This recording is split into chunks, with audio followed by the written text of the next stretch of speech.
There's a face in Greek mythology so feared it could turn you to stone with a single glance. But what if Medusa wasn't always the monster we remember? Hidden beneath her serpentine hair lies a story of betrayal, cursed beauty, and an unexpected bond with two sisters who shared her fate. The Gorgons weren't just mindless horrors, they were women transformed into legends, their tale woven with threads of power, tragedy, and questions that still haunt us today. Why were they cursed? What did their terrifying faces truly represent? And how did Medusa, the most infamous of the three, become both a warning and a twisted symbol of protection? Grab your shield, because we're about to face the truth behind the myth no stone left unturned. Long before Medusa became the face of terror, she was part of a trio, the Gorgons, three sisters who stood among the most feared beings in Greek mythology. Their names alone struck fear into hearts: Stheno, Euryale, and of course, Medusa. Unlike other monsters born from chaos or divine whim, the Gorgons carried a chilling duality, both undeniably monstrous, yet unmistakably human in origin. Their serpent-covered heads, bronze claws, and those infamous eyes that could turn flesh to stone made them the stuff of nightmares. But what's often forgotten is that they weren't just mindless forces of destruction. In some versions of the myth, only Medusa was mortal, while her sisters were ageless, unkillable horrors, hinting at a deeper divide in their shared curse. The Gorgons weren't just random terrors, they held a symbolic place in the Greek imagination, embodying the blurred line between divine punishment and tragic transformation. Even among the pantheon of mythical beasts, the Hydra, the Chimera, the Sphinx, the Gorgons stood out. Their power wasn't just brute strength, it was a gaze that froze armies, a presence so unnerving that even the gods tread carefully around them. But behind the legend, there's a whisper of something more: three sisters bound by fate, their story echoing with themes of betrayal, beauty twisted into horror, and the price of crossing the divine. Of all the Gorgon sisters, Medusa's name echoes through history with a unique mix of terror and fascination. While Stheno and Euryale remained immortal horrors, Medusa's fate was different. She was born mortal, a woman before she became a monster. Unlike her sisters, whose origins are shrouded in myth, Medusa's story carries a tragic twist, one that blurs the line between victim and villain. Legend says she wasn't always a snake-haired terror. She was once breathtakingly beautiful, a priestess of Athena whose life took a cruel turn. Some versions claim she was punished for breaking her vow of celibacy. Others whisper she was a victim of divine jealousy. But here's what makes her stand out. Medusa's mortality meant she could be slain, making her the only Gorgon who faced a hero's blade. That vulnerability, that human thread in her story, is why she captivates us even today. While her sisters faded into the background of myth, Medusa became a symbol of divine wrath, of monstrous transformation, but also of unexpected protection. Warriors painted her face on shields to paralyze enemies with fear. Temples carved her image to ward off evil. A cursed woman turned into a weapon, a cautionary tale twisted into a guardian's sigil. Perhaps that's why her myth endures, because beneath the serpents and the stone-cold gaze, Medusa's story isn't just about monstrosity. It's about power taken and power given, about how fear can be carved into legend, and how even the most cursed among us can become something more. The moment that changed Medusa forever didn't begin with a hiss of snakes or the chill of stone. It started with beauty. In her earliest days, she wasn't a monster, but a striking young priestess serving Athena, goddess of wisdom and war. With flowing hair and a face that drew admiration, Medusa's devotion to Athena's temple was meant to be unshakable. but the gods have a way of intertwining mortal lives with their own rivalries. Enter Poseidon, the tempestuous god of the sea. Some versions say he pursued Medusa relentlessly, others claim she caught his eye by accident, but the darkest retellings insist something far more tragic unfolded, that Poseidon cornered her in Athena's own temple, a sacred space defiled. When Athena discovered this violation, her wrath fell not on the god who caused it, but on Medusa. The punishment was swift and horrifying. Silken hair writhed into serpents, soft skin hardened to reptilian scales, and those once luminous eyes gained the power to turn flesh to stone. Beauty twisted into terror in an instant, but here's where the myth splinters. Was this truly a punishment, or twisted protection? Some scholars argue Athena's curse wasn't just rage, but a grim mercy. By making Medusa monstrous, she ensured no man would ever harm her again. Others see it as divine hypocrisy, a victim blamed while Poseidon faced no consequence. The ambiguity lingers, leaving us to wonder, was Medusa transformed into a monster, or was the world around her the true horror? Even her exile holds contradictions. Banished to a remote island with her sisters, Medusa's curse made her both predator and prisoner. Her gaze became a weapon, yes, but also a shield, turning her into the very thing that ensured her solitude. The woman who once served Athena now embodied the goddess's most fearsome aspects, unapproachable, untouchable, a lethal warning carved into myth. Yet in that transformation, something unexpected emerged, a legend so potent it outlived her, a story that forces us to ask who the real monsters are. Medusa's curse didn't just warp her appearance, it transformed her into a living weapon. Her most infamous power, that petrifying gaze, wasn't merely a deadly trick, it was a grotesque inversion of human connection. Where others might share a glance, Medusa's eyes carried annihilation.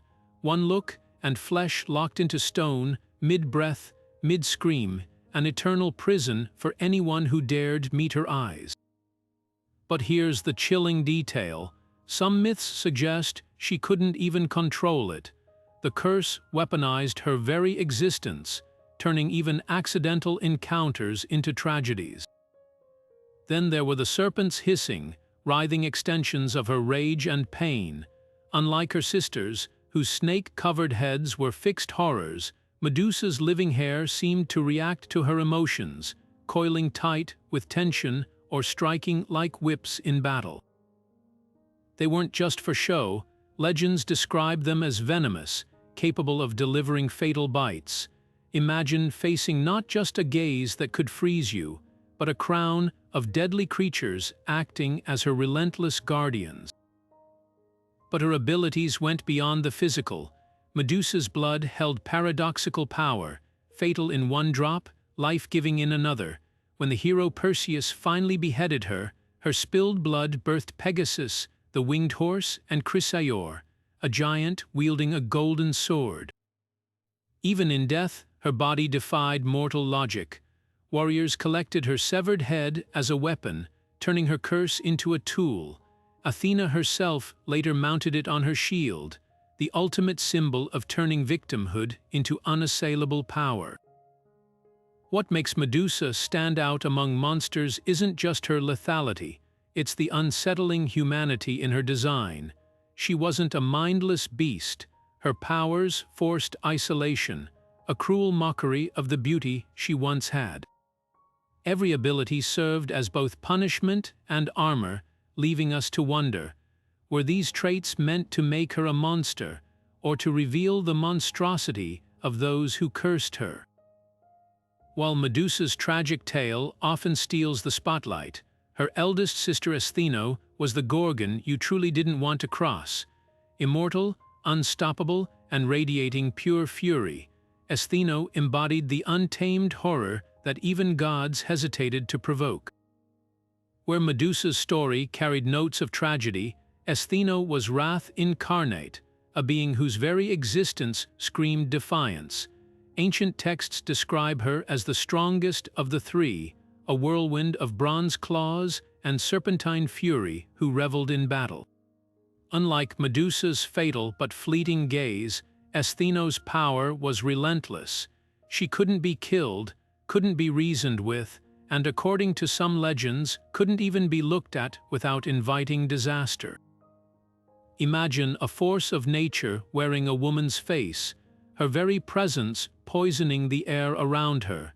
Yet there's an intriguing contrast between the sisters.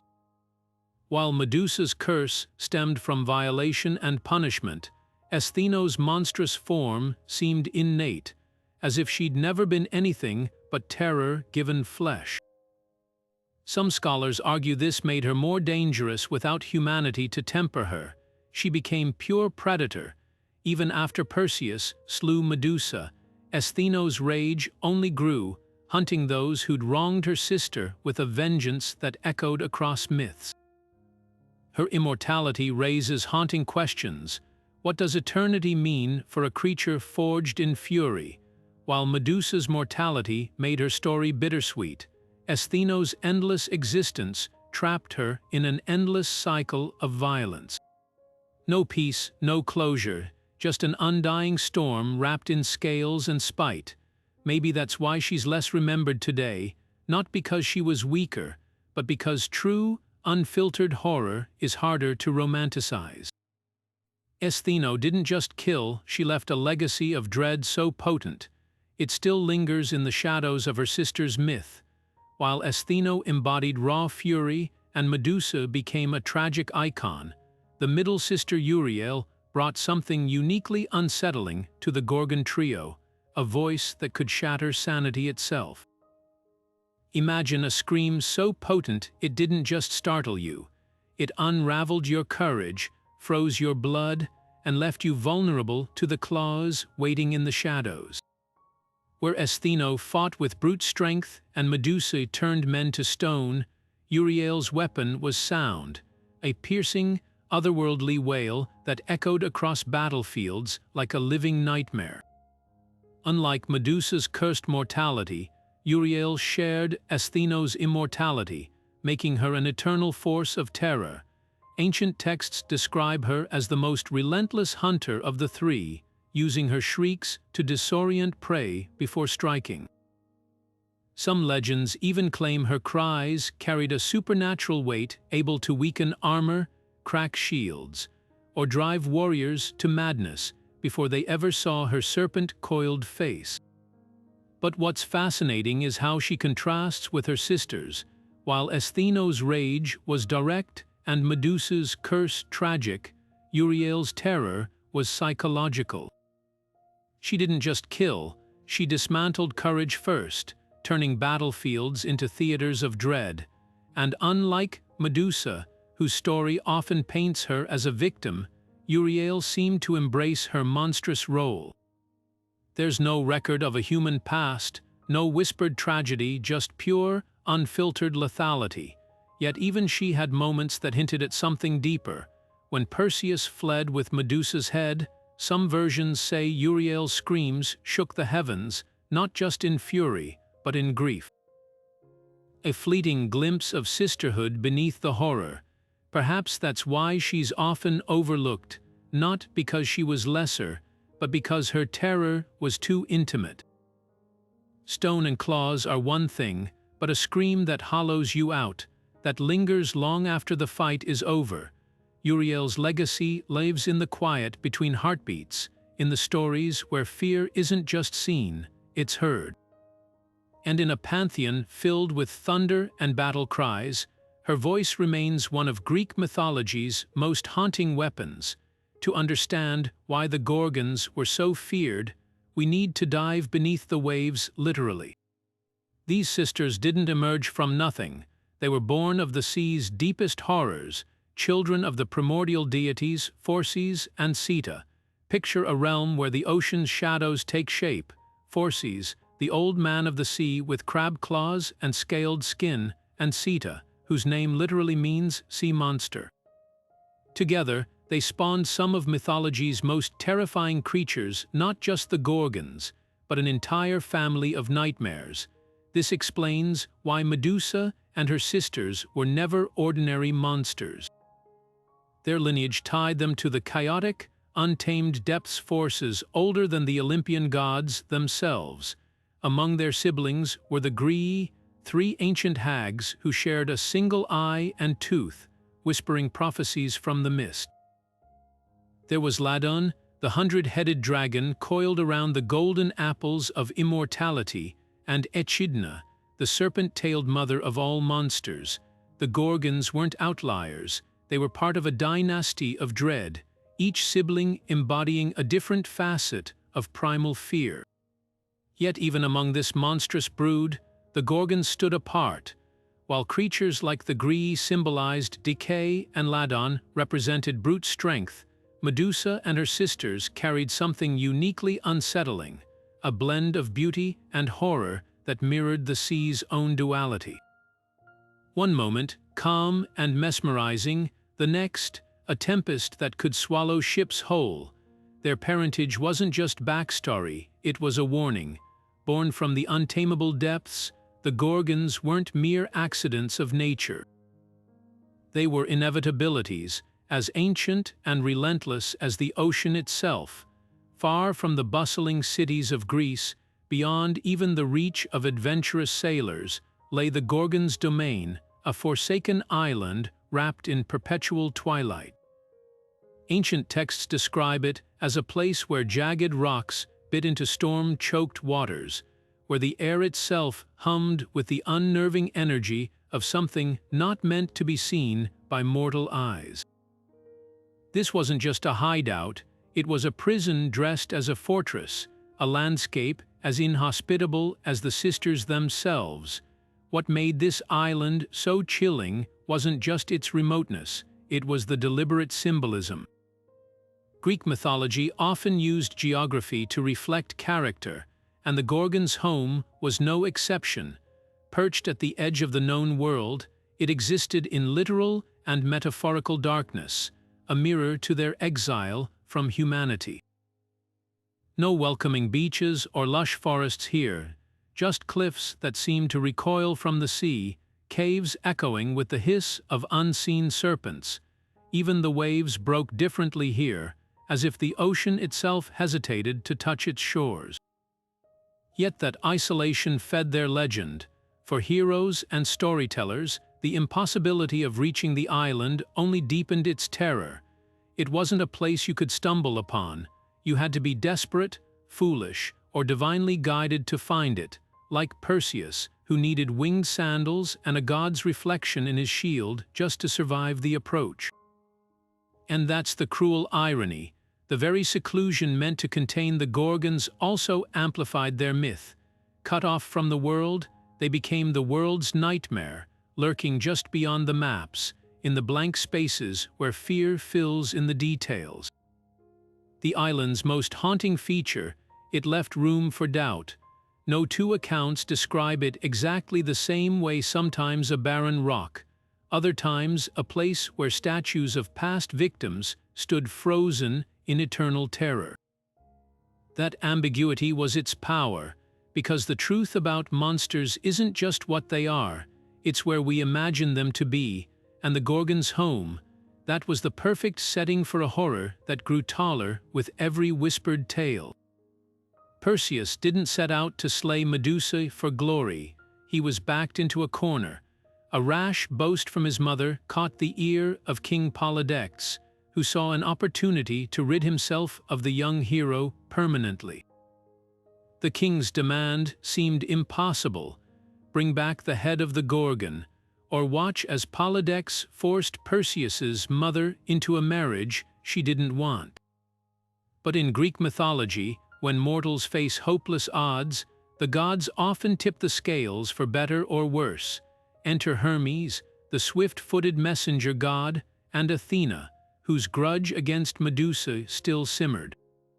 They didn't just offer encouragement, they armed Perseus with divine tools. Hermes gave him an unbreakable adamantine sword, sharp enough to cleave through serpentine scales. Athena lent her polished bronze shield, not as a weapon, but as a mirror, because facing Medusa directly meant certain death. Even the nymphs joined in, gifting him winged sandals to chase her across the sky, Hades' helm of invisibility to evade her sisters, and a knapsack to safely carry her severed head. Perseus's real strength wasn't brute force, it was strategy. He didn't charge in blindly. Instead, he used the shield's reflection to navigate Medusa's lair without meeting her gaze, moving like a shadow through the cave where she slept among her petrified victims. The moment he struck, it wasn't a battle of strength but precision. One swift cut, eyes averted, guided by the gods' gifts, and then came the aftermath. Medusa's death birthed more than just a trophy. From her blood sprang Pegasus, the winged horse, and Chrysaor, the golden-sworded giant. Even in demise, her power defied nature. Perseus's flight home was littered with the head's lingering effects, turning enemies to stone mid-pursuit. When he finally presented the Gorgon's head to Athena, she mounted it on her shield, transforming a symbol of terror into a ward against evil.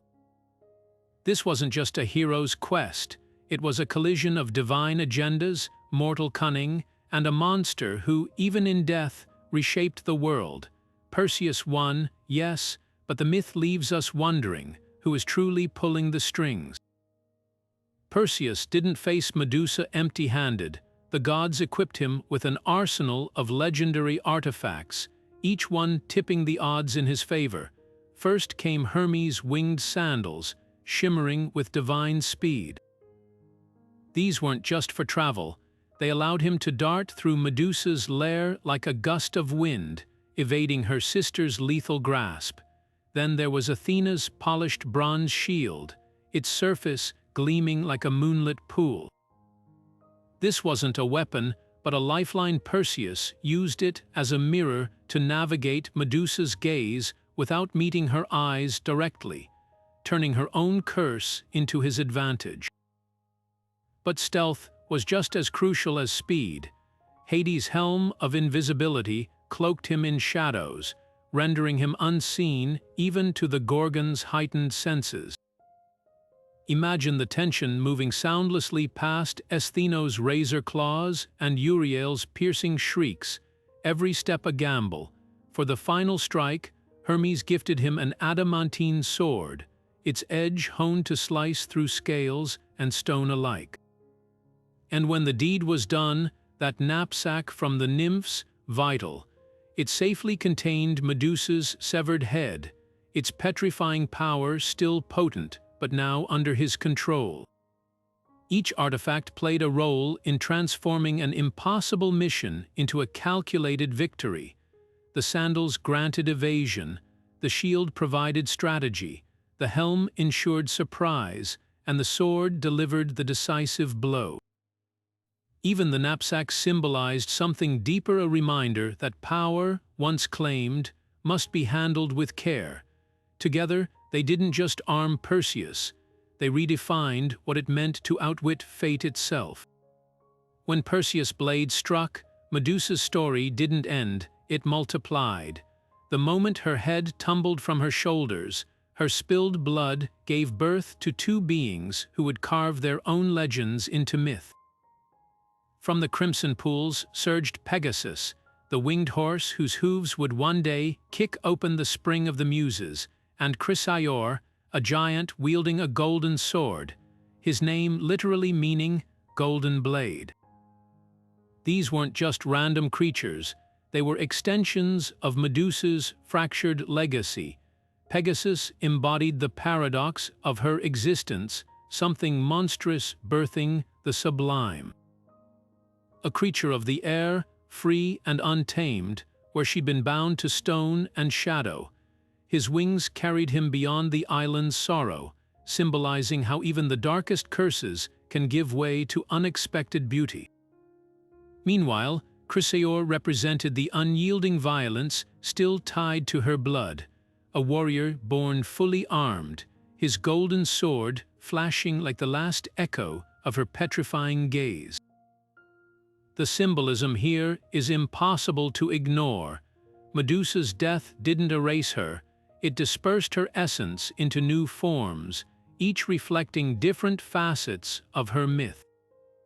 Pegasus, later tamed by heroes like Bellerophon, became a bridge between earth and sky, poetic justice for a woman once trapped between divinity and monstrosity.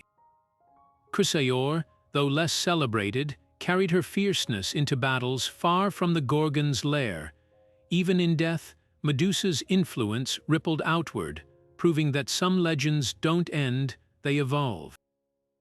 And then there's the deeper layer. In Greek mythology, blood carried power, especially from beings touched by the gods. That Pegasus and Chrysaor sprang from Medusa's veins suggests her curse wasn't just punishment, it was transformation. The gods might have twisted her form, but they couldn't contain the potency of what she became. Her offspring weren't accidents, they were proof that even the most broken stories can seed new ones.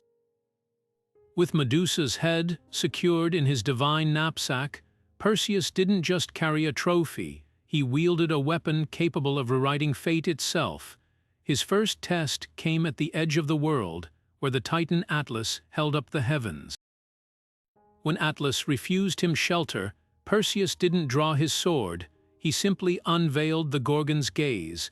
In an instant, the mighty Titan hardened into the very mountains that still bear his name, a brutal lesson in the power now clutched in mortal hands. But the true spectacle unfolded in Ethiopia. There, the sea monster Cetus was ravaging the coast, its wrath unleashed after Queen Cassiopeia foolishly boasted of her daughter Andromeda's beauty. Chained to a cliff as sacrifice, Andromeda's fate seemed sealed, until Perseus swooped in, not with brute force, but with strategy. Holding Medusa's head aloft, he turned Cetus's charge into its downfall. The beast's own momentum carried it into the Gorgon's sight, freezing its monstrous form into a jagged reef beneath the waves. What's chilling is how the head retained its lethal edge long after Medusa's death. Unlike other mythical weapons that dulled with time, her petrifying gaze remained sharp as ever, a lingering echo of her curse. Perseus would later use it to turn an entire army to stone during a confrontation, proving that some powers refuse to fade. Even Athena recognized its value, embedding the head in her aegis to paralyze foes in battle. This wasn't just about brute force, it was about irony. The severed head of a woman punished for beauty became a tool to save another princess from a similar fate. Medusa's curse, weaponized by her killer, became both a shield for heroes and a grim reminder. In Greek mythology, even death doesn't erase a legacy. The monsters she created in life became the instruments of justice in death, their stone corpses littering the edges of legend. Athena's role in Medusa's story is anything but straightforward. This goddess of wisdom and war didn't just curse her, she weaponized her legacy. When Poseidon violated Medusa in Athena's sacred temple, the goddess didn't punish the sea god, she turned her fury on the victim. Transforming Medusa into a monster seems like the ultimate betrayal, but the myths whisper a more complicated truth. Was Athena's curse pure vengeance, or a twisted form of protection? Consider the contradictions. By giving Medusa the power to petrify men with a glance, Athena ensured no one could ever harm her again. Those serpent coils, they became both prison and armor, isolating her but also making her untouchable. And when Perseus later beheaded Medusa, Athena didn't discard the Gorgon's head, she embedded it in her aegis, turning it into a shield so potent it could paralyze entire armies. Was this another act of cruelty, or a grim acknowledgement of Medusa's power? Some scholars argue Athena acted out of divine pragmatism. In a world where gods often used mortals as pawns, Medusa's transformation might have been less about punishment and more about repurposing. A beautiful priestess was vulnerable, a monster was feared, a severed head was a trophy, mounted on the aegis, it became a symbol of divine authority. Athena, ever the strategist, didn't waste resources, even cursed ones, yet the bitterness lingers. Why spare Poseidon, the true aggressor, while Medusa bore the full weight of divine wrath? Perhaps because challenging another Olympian was politically perilous, or perhaps because Greek mythology rarely granted victims justice. Athena's actions blur the line between guardian and executioner, leaving us to wonder, did she reshape Medusa's fate out of cruelty, necessity, or some unfathomable mix of both? One thing's certain, the goddess never let Medusa's power go to waste. From curse to weapon, victim to icon, Athena ensured the Gorgon story didn't end in solitude on that distant island. Instead, it became etched into her shield, a perpetual reminder that in the hands of the gods, even tragedy can be reforged into legend. From the moment her legend was born, artists across the ancient world became obsessed with capturing Medusa's terrifying beauty. But their portrayals reveal far more than just snake-haired monsters. The earliest Greek depictions, etched into bronze shields or painted on ceramic vases around the 6th century BCE, show a creature caught between the grotesque and the divine. Unlike later versions, these archaic Gorgons had wide, staring eyes, wild, swirling locks that hinted at serpents, and tongues lolling between dagger-sharp teeth. They weren't just women with snake accessories, they were amalgamations of primal terror, designed to repel evil as much as depict it. Notice how these images shift over centuries. By the classical period, Medusa's face softens, but only slightly. Sculptors began carving her with a haunting duality. Her serpentine hair still writhed, but her features held traces of tragic humanity. The famous Medusa Rondinini, a marble mask from 5th century Athens, captures this perfectly, eyes wide with anguish, lips parted as if frozen mid-scream. Here, the monster starts to resemble the wronged woman behind the myth, her expression asking viewers, is this what fear looks like, or is this fear itself? Her sisters, though less frequently depicted, followed a different trajectory. Stheno and Euryale often appeared flanking Medusa in triad compositions, their forms more static, less emotionally charged. While Medusa's face adorned temple pediments and warrior shields as a protective apotropaic symbol, her sisters remained background horrors, suggesting even ancient artists sensed the unique pathos in Medusa's story. Then came the Hellenistic Revolution. Suddenly, Medusa wasn't just a static mask of terror, she was dynamic, dramatic. The iconic Medusa of the Pergamon altar twists in agony, her serpent locks alive with motion, her face a masterclass in marble-carved despair. This wasn't just decoration, it was psychological storytelling in stone. The Romans later amplified this, turning her into a decorative motif on mosaic floors and villa frescoes, domesticating the monster, but never fully erasing her power. What's fascinating is what these changes tell us. The Gorgon's image evolved alongside Greek culture itself, from a crude talisman against chaos to a nuanced reflection on beauty, violence, and divine injustice. Every brushstroke, every chisel mark, added layers to a myth that refused to be simplified. Even in stillness, Medusa's eyes kept watching, her story kept unfolding, and artists kept finding new ways to ask, who was the real monster here? Among all the ways Medusa's legend endured, none was more widespread or more paradoxical than the Gorgoneion. This iconic emblem, her severed head frozen in a scream with serpentine tendrils writhing around it, became one of antiquity's most recognizable wards against evil. Here was a woman punished for being monstrous, now transformed into a shield against monsters. The irony is as striking as the symbol itself. Ancient Greeks embedded the Gorgoneion everywhere they feared chaos might creep in. Temples bore her glaring visage above doorways to repel malevolent spirits. Warriors painted her likeness on shields, not just to petrify enemies with fear, but to deflect curses and ill fortune. Even household amulets carried her stylized face, hung above cribs or doorways as a silent guardian. What began as a curse became a twisted form of protection, a reminder that sometimes the very thing that terrifies us can also keep us safe.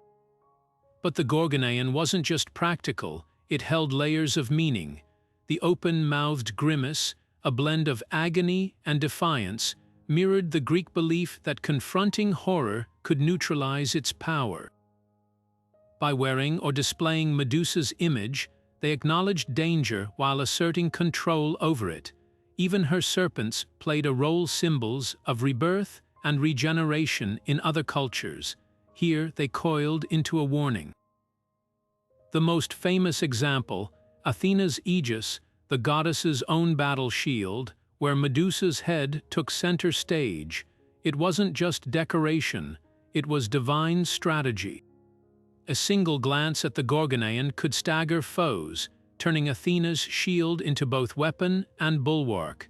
This wasn't merely recycling a monster's remains, it was proof that in Greek mythology, nothing was purely good or evil. Even the damned could become divine. What's fascinating is how the Gorgoneion's design evolved across cultures. Early versions leaned into grotesque horror, with bulging eyes and lolling tongues. Later Roman interpretations softened her features, blending beauty with menace, but the message stayed consistent. This face, once cursed, now carried the weight of protection. A victim's visage became a victor's sigil, whispering a truth the ancients understood well. Sometimes, the best defense is borrowed terror. While Medusa's legend dominates the spotlight, her sisters Stheno and Euryale carved their own chilling legacies in myths often overshadowed by their sisters' fame. Take the aftermath of Perseus's assault, where most stories end with Medusa's beheading. Lesser-known tales reveal her sister's relentless wrath. The moment Perseus fled with their sister's head, Stheno's roar split the silence of their island, shaking the waves as she and Euryale launched into the sky after him. Their pursuit wasn't just vengeance, it was a storm given form. Bronze claws gleamed, serpents hissed in unison, and Euryale's piercing wails sent seabirds plummeting into the ocean in terror.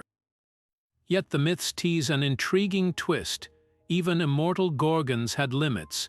Some versions claim Perseus evaded them using Hades' helm of invisibility, while others suggest Athena intervened, shielding her chosen hero.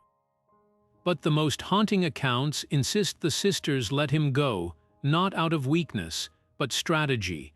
They knew the gods' favor protected Perseus, so they turned their fury elsewhere. Ancient fragments describe Stheno and Euryale haunting the coastlines of Libya, where their grief transformed into rage, turning entire villages to stone as they searched for anyone connected to their sister's killer. Their encounters with other heroes are rarer but no less brutal.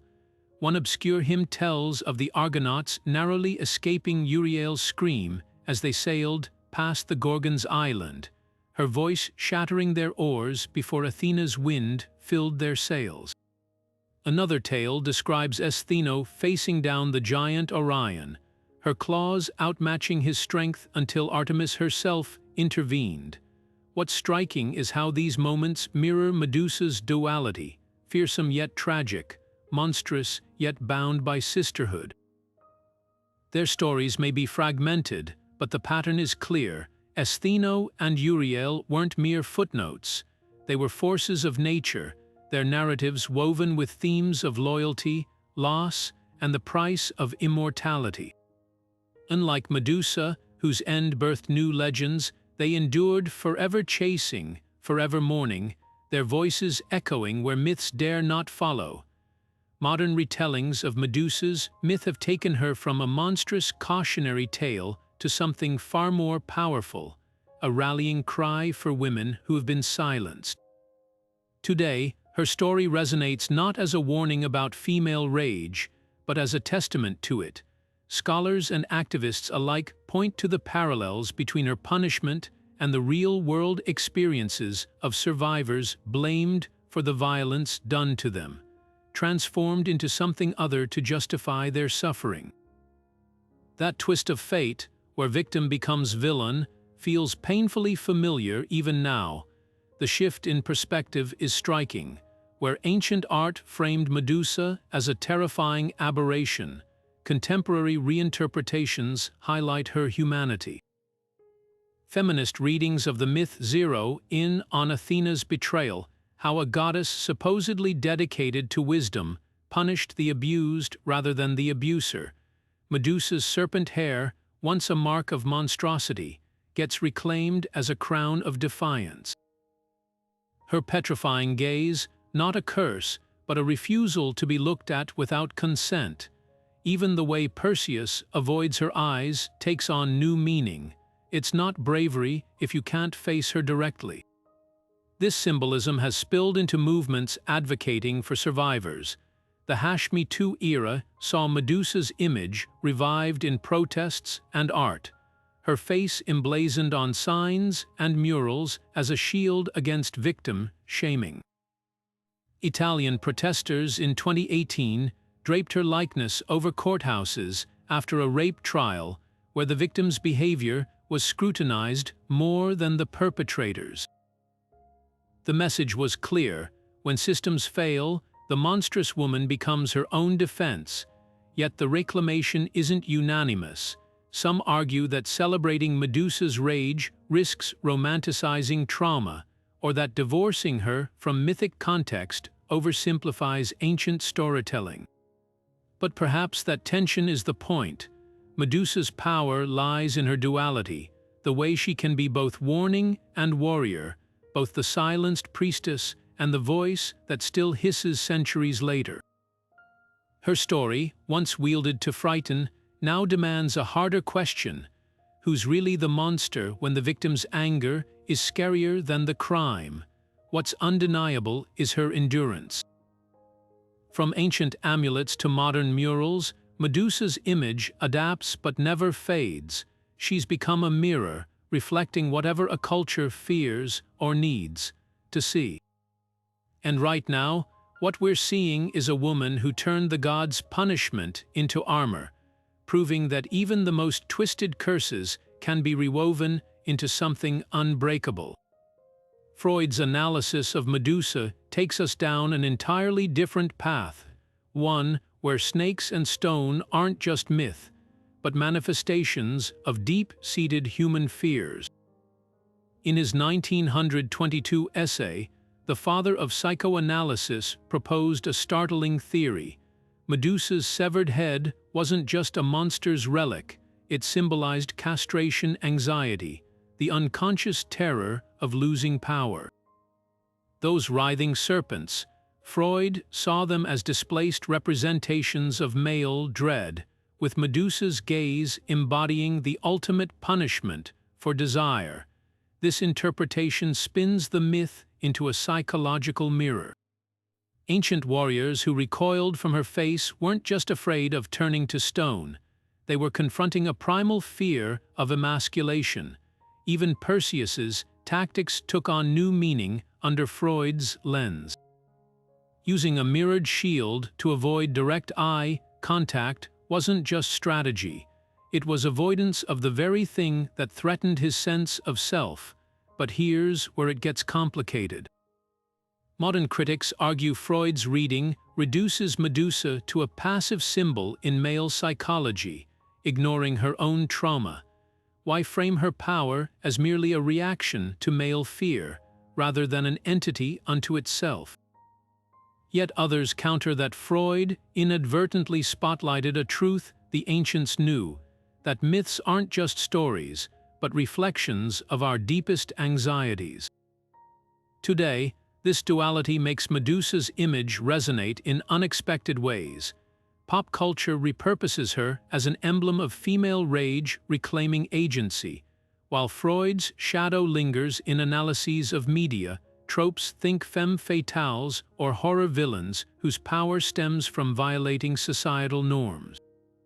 Whether you agree with his interpretation or not, Freud cracked open a door, revealing how ancient symbols morph to fit contemporary fears. The Gorgon's gaze still petrifies not into stone, but into self-reflection. Medusa's serpentine shadow slithers far beyond ancient myths. She's become a pop culture icon, her image twisted and reshaped for every new generation. Take Clash of the Titans, the 1981 classic that turned her into the ultimate cinematic boogeyman. Ray Harryhausen's stop-motion Gorgon was a masterpiece of horror, all jerky movements and hollow eyes, closer to the primal terror of early Greek art. Yet this Medusa lost her tragic backstory, reduced to a labyrinth-dwelling prize for Perseus to conquer. Compare that to the 2010 remake, where she's given haunting vulnerability, her voice almost mournful as she lures victims, a whisper of the priestess she once was. Then there's Percy Jackson and the Olympians, where Rick Riordan reimagines her as a tragic figure running a garden statue emporium. Here, the snakes are conversational, her bitterness tempered with wit, and her isolation becomes a punchline with pathos. It's a far cry from the petrifying monster of legend, but it taps into her humanity in ways the ancients might have recognized. Video games often strip her down to pure boss fight material. In God of War, she's a recurring enemy, her gaze weaponized for quick-time events. But Assassin's Creed Odyssey digs deeper, weaving her into a side quest that questions whether she was ever truly a villain or just a woman caught in the gods' games. Even children's media can't resist her allure. Hotel Transylvania turns her into a glamorous, sunglasses-wearing socialite whose stare still packs a punch, while Once Upon a Time recasts her as a love-struck sorceress. Each version chips away at the myth, revealing new facets like light hitting a fractured mirror.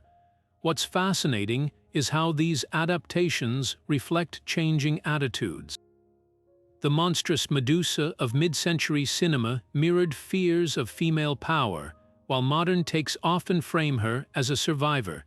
Yet across every medium, one thread remains: her gaze still holds us captive. Whether she's a CGI nightmare or a sympathetic antihero, Medusa's legacy proves that some stories are too potent to stay stone cold in the past. The Gorgons weren't Greece's only terrifying sisters. Cultures across the ancient world feared their own versions of monstrous women, each reflecting the darkest corners of human imagination. Take the Rakshasis of Hindu mythology, fierce demonesses who prowled battlefields and cremation grounds with serpents coiled around their limbs. Like Medusa, they could paralyze victims, not with a gaze, but with chilling screams that froze blood. But here's the twist: while Greek Gorgons were born of divine punishment, Rakshasis often chose their monstrous paths, wielding power as both predators and protectors of dark knowledge. Then there are the Norse Norns, the shadow weavers of fate. Though less overtly monstrous, these three sisters Urd, Verdandi, and Skuld shared the Gorgon's eerie connection to destiny. They didn't turn men to stone, they carved lives into Yggdrasil's roots, their whispers as final as Medusa's stare. Unlike the solitary Gorgons, the Norns worked in unison, embodying past, present, and future proof that sisterhood in myth could be as haunting as it was sacred. Even Mesoamerican lore had its echoes. The Cihuateteo Aztec spirits of women who died in childbirth, soared as skeletal warriors with clawed hands and hair like raging storms. Honored yet feared, they shared the Gorgons' duality, both tragic victims and vengeful forces. Their wails brought sickness instead of stone, but the pattern held: women transformed by suffering, feared for their power, yet eternally woven into their culture's spiritual fabric. What binds these myths together isn't just shared tropes, it's the uncomfortable truths they reveal. From the Lamia of Arabia to the Slavic Baba Yaga, societies crafted monstrous women as warnings, as lessons, or as scapegoats for the chaos they couldn't control. The Gorgons weren't an anomaly. They were part of a global chorus of female fear and power, each myth asking the same unspoken question: when a woman is pushed beyond breaking, what does she become? The differences matter just as much as the parallels. Unlike Medusa's irreversible curse, many of these beings could shift between beauty and horror, suggesting fluidity where Greek myth saw finality. Some, like Japan's Yuki Anna, even showed mercy, a nuance rarely granted to the Gorgons. Yet in every culture, the core remains: the monstrous feminine isn't just a monster. She's a mirror, reflecting back whatever a society fears or fails to understand. Medusa's influence didn't stop at mythology. Her name slithered into the very language of science, leaving traces in fields from biology to psychology. Take the Medusazoa, a subclass of jellyfish whose floating bells and trailing tentacles eerily mirror the Gorgon's writhing serpent hair. Scientists coined the term in the 19th century, struck by how these translucent creatures pulsed through the water like detached heads, their stingers a modern echo of petrifying venom. Even their life cycle nods to ancient myth. Some species alternate between static, plant-like polyps and free-swimming medusae, almost as if shifting between human and monstrous forms. But jellyfish aren't the only bearers of her legacy. In medicine, the Medusa head describes a sinister bacterial growth pattern, where dense colonies radiate outward like coiled snakes. Then there's the Gorgonopsid, an extinct predator from the Permian era, named for its fearsome, dagger-toothed grin. Even astronomy pays homage. The star Algol, part of the constellation Perseus, is nicknamed the Demon Star, a celestial wink to myth's most infamous beheading.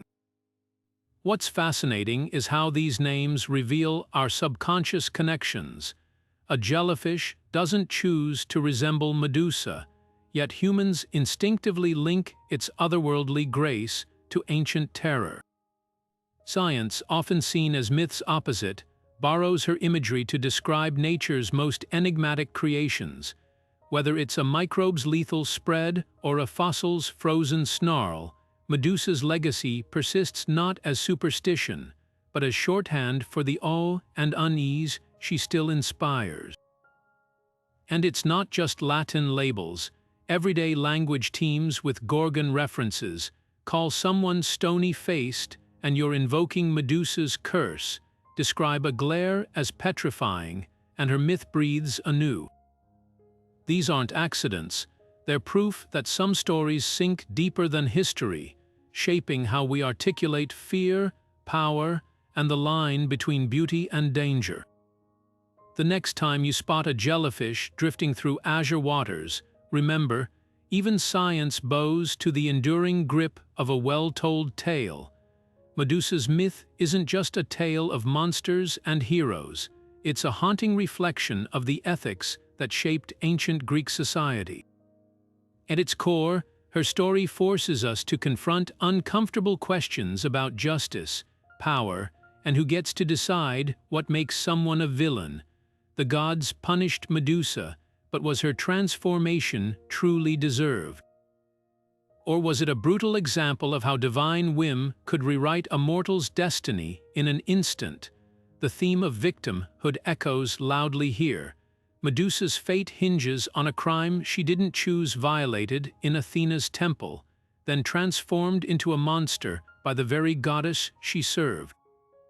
There's a grim irony in how her curse made her untouchable, as if the ultimate solution to her suffering was to make her the thing everyone feared. Ancient audiences might have seen this as a warning against defying the gods, but today, it reads more like a parable about how societies often blame the vulnerable rather than hold the powerful accountable. Then there's the role of hubris, not Medusa's. She never sought divine wrath but Poseidon's, who faced no consequences for his actions, and Perseus, whose heroic deed relied on trickery and borrowed power. Even Athena's decision to curse Medusa rather than confront Poseidon speaks volumes about the hierarchies of the divine world. The myth subtly critiques the hypocrisy of a system where strength and status dictate who bears the weight of punishment. Yet there's another layer, one about reclaiming agency. Medusa's curse stripped her of humanity, yet in death, her power became undeniable. Warriors wielded her gaze as a weapon, temples used her image for protection. The very forces that sought to erase her only amplified her legacy. Maybe that's the most enduring lesson. Oppression might bend a life, but it doesn't get the final word. Whether viewed as divine lesson or tragic injustice, Medusa's story remains a mirror. It asks us who we fear, who we blame, and what happens when the line between monster and victim is drawn by those who have never had to bear the weight of their own judgments. The popular image of three identical snake-haired sisters, all wielding petrifying gazes, couldn't be further from the truth. While Medusa's stone-cold stare dominates the myths, her sisters Stheno and Euryale possessed entirely different and arguably more terrifying powers. Ancient texts reveal that among the Gorgons, only Medusa's gaze turned flesh to stone. Stheno, the eldest, needed no such trick. Her strength could shatter shields with bare hands, while Euryale's scream carried enough force to rupture eardrums and paralyze foes with sheer terror. Another persistent myth paints the Gorgons as mindless monsters, but their stories hint at something more complex. Medusa's tragic backstory as a violated priestess shows deliberate cruelty from the gods, while Stheno's endless vendetta against those who wronged her sister suggests fierce loyalty. Even their origins defy simplicity. Though often depicted as born monstrous, some accounts claim only Medusa was transformed, her sisters always creatures of primordial darkness. The idea that all three were immortal also crumbles under scrutiny. While Stheno and Euryale couldn't be killed, a trait that made them far more dangerous in myths where heroes relied on brute force, Medusa's mortality became her defining weakness. This distinction mattered. Her death birthed Pegasus, while her sisters faded into obscurity, their endless fury untempered by the closure of a blade. Perhaps the most overlooked detail is their hierarchy. Stheno wasn't just older, she was the undisputed leader, her strategic ruthlessness contrasting with Euryale's sonic assaults and Medusa's cursed gaze. They weren't interchangeable terrors but a lethal unit, each sister's strength compensating for the other's limits. That's why lone heroes never faced them together. Surviving one was improbable, but outmatching their combined might. Even the gods hesitated, so next time someone describes the Gorgons as carbon copies of Medusa, remember, mythology's deadliest sisterhood was anything but uniform. Their differences weren't flaws, they were the reason their legend endures. Medusa's story was never just about monsters, it's about how power twists, how victims get rewritten as villains, and how even the most cursed among us can leave marks that outlast empires. She and her sisters began as warnings, but time has a way of revealing deeper truths. The Gorgons weren't mindless terrors, they were women reshaped by forces beyond their control, their myths echoing with themes of betrayal, resilience, and the price of divine games. What if we've been reading these stories wrong all along? Maybe monsters aren't born, they're made, sculpted by cruelty and circumstance. Medusa's petrifying gaze, Stheno's unending rage, Euryale's shattering voice. They weren't just weapons. They were survival tactics, the only language left to those who'd been stripped of everything else. That's the real legacy here, not the stone or the snakes, but the stubborn refusal to be forgotten. From Athena's shield to feminist rallies, Medusa's face still demands we look closer. Her myth challenges us to ask who gets labeled a monster and why. So the next time you hear these names, don't just think of nightmares. Think of sisters bound by more than blood, by fate, by fury, and by stories that still have claws. If this glimpse into their world left you hungry for more, you're in luck. Greek mythology is a labyrinth of tales just as rich, each one waiting to unravel. Hit subscribe, and let's keep wandering these ancient paths together. Who knows what other so-called monsters we might finally understand?